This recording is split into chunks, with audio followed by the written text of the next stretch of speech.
दोस्तों आपका स्वागत है हमारे चैनल एजुकेशनल क्रांति में। दोस्तों जिस प्रकार से हमारे द्वारा विभिन्न प्रकार की वैकेंसियां लाई जाती हैं और भी दोस्तों काफ़ी सारी अलग अलग प्रकार की वैकेंसियां लाई जाती है। किसी में दोस्तों यहाँ पर हिंदी सिलेबस में होती है, किसी में इंग्लिश होती है, किसी में मैथ्स नहीं होता है। इस प्रकार की काफ़ी प्रकार की वैकेंसियाँ लाई जाती है। आपके लिए जो भी सूटेबल है दोस्तों उस प्रकार की आप वैकेंसी में यहाँ पर फॉर्म डाल सकते हैं। इसी प्रकार की इसी लीग में दोस्तों एक और नई वैकेंसी को लेकर आए हैं, जिसमें कि दोस्तों यहाँ पर आपसे जो है टाइपिंग का ज्ञान आपसे जो है यहाँ पर यदि टाइपिंग अच्छी है आपसे और शॉर्ट हैंड अच्छी है तो दोस्तों आपके लिए वैकेंसी है, क्योंकि आपका चयन सिर्फ जो है यहाँ पर स्किल टेस्ट के बल पे होने वाला है। इसके बारे में सारी जानकारी देंगे। इसके अलावा दोस्तों यहाँ पर दुर्ग की भी यहाँ पर वैकेंसी डाली है और इसके अलावा एक और वैकेंसी लेकर आ रहे हैं दोस्तों, उसमें भी यहाँ पर आपको जानकारी देंगे। इस वैकेंसी को दोस्तों आप पूरा देखिएगा, एक एक जानकारी देखिए। ये एक बहुत महत्वपूर्ण वैकेंसी है, क्योंकि इसमें दोस्तों पेपर नहीं होने वाला है, डायरेक्ट यहाँ पर स्किल टेस्ट होगा और स्किल टेस्ट के बेस पर ही यहाँ पर सिलेक्शन होगा। इसकी जानकारी पूरी देख लीजिए दोस्तों। ये वैकेंसी को यहाँ पर डाला गया है कार्यालय जिला सत्र न्यायाधीश बिलासपुर के द्वारा। छत्तीसगढ़ की ये वैकेंसी निकली है और जिसको कि यहाँ निकाली गई है 15 जनवरी को। 15 जनवरी से यहाँ पर ये वैकेंसी जो है 14 फरवरी तक आप यहाँ पर आवेदन कर सकते हैं। इसमें दोस्तों विभिन्न विभिन्न प्रकार के पद हैं। 3 महत्वपूर्ण पद यहाँ पर स्टेनोग्राफर इंग्लिश वालों के लिए यहाँ पर है, स्टेनोग्राफर हिंदी वालों के लिए है और सहायक ग्रेड 3 वालों के लिए यहाँ पर पोस्ट है। लेकिन दोस्तों यहाँ पर आप यदि एमपी से आते हैं तो आपके लिए ये आरक्षित पद यहाँ पर नहीं है। आप यहाँ अनारक्षित जो पद हैं इन पर यहाँ पे फॉर्म डाल सकते हैं। देख लीजिए दोस्तों, जनरल की 3 पोस्ट है, महिलाओं की 2 पोस्ट है, इसके अलावा स्टेनोग्राफर की 1 पोस्ट है। इसके अलावा दोस्तों अंग्रेजी के लिए, इसके अलावा सहायक ग्रेड 3 की यहाँ पर जो है 4 पोस्ट जनरल के लिए रखी गई। दोस्तों इन 2 पोस्टों के लिए यहाँ पर फॉर्म डाल सकते हैं, क्योंकि यहाँ पर जो है कंपटीशन आपका सिर्फ स्किल टेस्ट पर ही रह जाता है। आपकी स्किल अच्छी है तो दोस्तों यहाँ ये फॉर्म आपके लिए ही है। इसके अलावा दोस्तों इस वैकेंसी के बारे में जाने तो दोस्तों आपका वेतनमान स्टेनोग्राफर इंग्लिश के लिए यहाँ पर 28,000 से 91,000, जो कि एक बहुत अच्छा।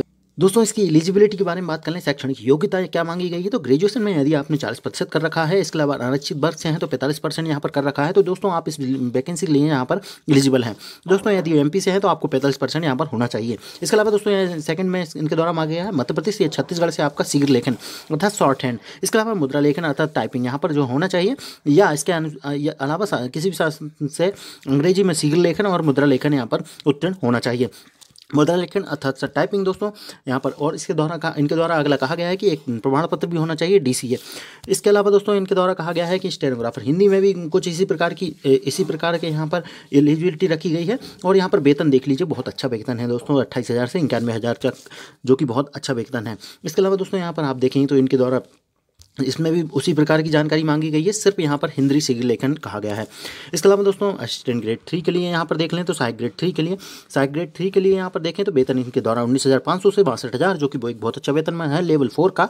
इसके अलावा दोस्तों यहाँ पर शैक्षणिक योग्यता में यहाँ पर 45% आपके होना चाहिए ग्रेजुएशन में। इसके अलावा यहाँ पर जो है छत्तीसगढ़ या मध्य प्रदेश से यहाँ पर शीघ्र लेखन और मुद्रा लेखन या किसी भी शासन से मान्यता प्राप्त किसी भी अन्य संस्थान से हिंदी मुद्रा लेखन, सिर्फ जो है हिंदी टाइपिंग यहाँ पर मांगी गई है।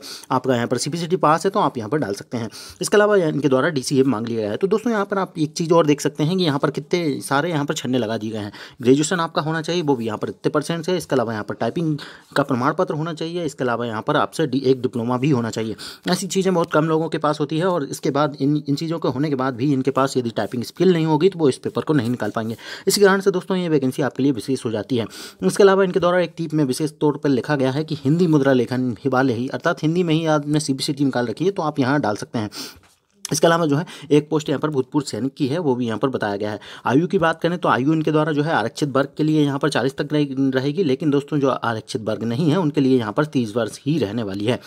इसके अलावा दोस्तों यहाँ पर जो है वैकेंसी में देख लें आप अन्य जो शर्तें हैं, आपको जो मध्य प्रदेश और छत्तीसगढ़ में जो आपका पेमेंट का स्केल चलता है 70%, 80%, 90%, पहले साल आपको 70% मिलता है, उस प्रकार से ये सारी चीज़ें लागू हो रहेगी।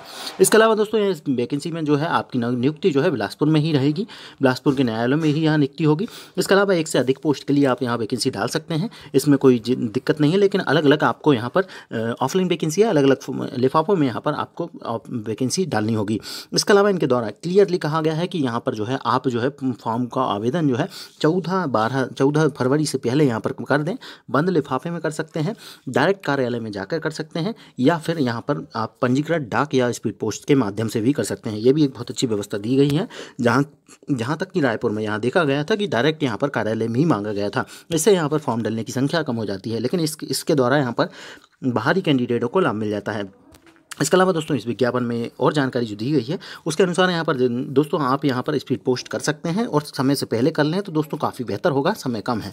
इसके अलावा दोस्तों यहाँ पर आप देखेंगे कि इस वैकेंसी में जो नियुक्ति या चयन की प्रक्रिया है, जो महत्वपूर्ण सबसे महत्वपूर्ण प्रक्रिया है, उसमें दोस्तों यहाँ पर कहा गया है कि स्किल टेस्ट आपका जो है स्टेनोग्राफर के लिए स्किल टेस्ट होगा। 100 वर्ड प्रति मिनट की गति से यहाँ पर 2.5 मिनट में आपको अंग्रेजी शॉर्ट हैंड लिखनी है।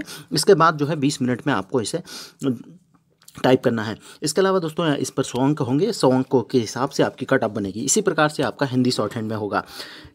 इसके अलावा दोस्तों यहाँ पर अगली चीज़ देखें तो आपका सहायक ग्रेड 3 के लिए, सहायक ग्रेड 3 के लिए महज 250 शब्द हिंदी गद्यांश होंगे, हिंदी में ही टाइप करने होंगे और 10 मिनट में करने होंगे। बाकी दोस्तों Ubuntu ऑपरेटिंग सिस्टम, इस सिस्टम सॉफ्टवेयर पर आप काम करना सीख लें क्योंकि यही यहाँ पर छत्तीसगढ़ में चलता है। इसके अलावा यहाँ पर कौशल परीक्षण में भी 10 अंकों की होगी, तो दोस्तों माइनस मार्किंग आपकी रहेगी। उसमें जो है आपका नंबर यहाँ पर निकल कर आएगा कि किस प्रकार से आपका यहाँ पर कौशल में यहाँ पर आपकी मेरिट बनती है। चयन और प्रतिशत सूची भी बनाई जाएगी इनके द्वारा और प्रतिशत सूची 1 वर्ष के तक यहाँ पर प्रभावी भी रहेगी। तो दोस्तों आप बैटिंग में भी होते हैं तो यहाँ पर आपको फ़ायदा मिलेगा। इसके अलावा दोस्तों इस वैकेंसी में जो है आपको फॉर्म यहाँ पर ऑफलाइन मोड पर भरना है, ऑफलाइन मोड पर यहाँ पर भेजना है इनके पास। इसके अलावा दोस्तों इसमें महत्वपूर्ण चीज़ जो है आपका फॉर्म यहाँ पर नज़र आ जाता है। आपका जो आवेदन फॉर्म है उसमें यहाँ पर आपको पासपोर्ट साइज फोटो लगाना है, जितने भी डॉक्यूमेंट लगाए उनको सत्यापित जरूर कर दें। इसके अलावा आवेदक का नाम दे दें, आवेदक का नाम हिंदी में दे दें। इसके अलावा आवेदित पद का नाम दें। इसके अलावा आप आवेदक का नाम दें, अंग्रेजी में यहाँ पर ब्लॉक लेटर में लिख दें। इसके अलावा आपका लिंग बता दें। इसके अलावा पति पिता का नाम दे दें, अपना पता दे दें, दोनों प्रकार के पते दे दें, स्थायी पता यदि है तो जन्म तिथि बता दें। इसके अलावा यहाँ पर शब्दों में भी जन्म तिथि को लिख दें। 1/22 तक आपकी उम्र कितनी हो रही है उसको यहाँ लिख दें। यदि आपको नहीं है तो आप कमेंट करके पूछ सकते हैं। इसके अलावा यहाँ पर मोबाइल नंबर लिख सकते हैं। आवेदक छत्तीसगढ़ मूल निवासी है या नहीं उसके बारे में जानकारी दें, इससे आरक्षण पद का जानकारी लगेगी। इसके अलावा क्या छत्तीसगढ़ शासन में यहाँ पर आपको अनुसूचित जाति या जनजाति में है तो उसके बारे में जानकारी दें।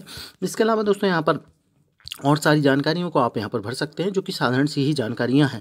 रोजगार कार्यालय में नाम भी आपका होना चाहिए। इसके अलावा दोस्तों यहाँ पर आप सारी जानकारी देने के बाद इसके साथ ही संलग्न है इनका एडमिट कार्ड। इस एडमिट कार्ड को भी यहाँ पर जो प्रवेश पत्र है इसको भी यहाँ पर भर लें, लेकिन कार्यालय के उपयोग वाली चीज़ें हैं वो उनको यहाँ पर डिस्टर्ब ना करें। बाकी दोस्तों वीडियो अच्छा लगा हो तो लाइक कीजिएगा, वैकेंसी अच्छी है, आप यहाँ पर फॉर्म डाल सकते हैं। वीडियो अच्छा लगा हो तो लाइक कीजिएगा। धन्यवाद, जय हिंद। ऐसी वीडियो लाते रहेंगे।